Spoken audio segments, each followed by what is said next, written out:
इस वक्त RBI governor Shaktikanta की प्रेस कॉन्फ्रेंस जारी है, आपको सीधे लिए चलते। There are few days left for the sowing in this regard.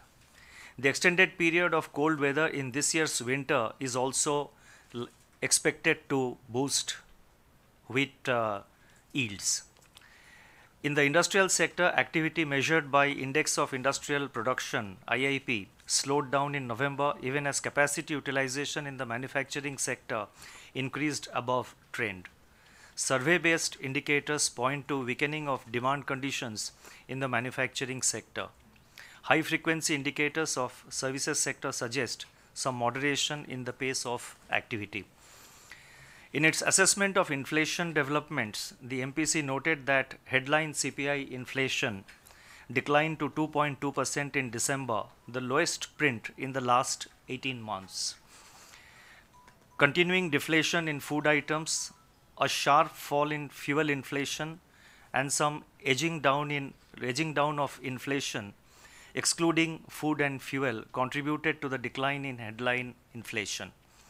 Moreover, inflation expectations of households have softened by 80 basis points for the 3 months ahead horizon and by 130 basis points for the 12-month horizon. Producers assess that inflation in prices of farm inputs and industrial raw materials eased in Q3, while growth in rural wages moderated. On the external front, export growth was almost flat, while import growth slowed in November and turned negative in December 2018. Consequently, the merchandise trade deficit for April-December 2018 was shade higher than its level a year ago. Although higher services exports and low oil prices should have a salutary impact on the current account deficit in Q3. On the financing side, net FDI inflows to India during April-November 2018 were higher than a year ago. Foreign portfolio flows turned negative in January 2019 after rebounding in November and December 2018.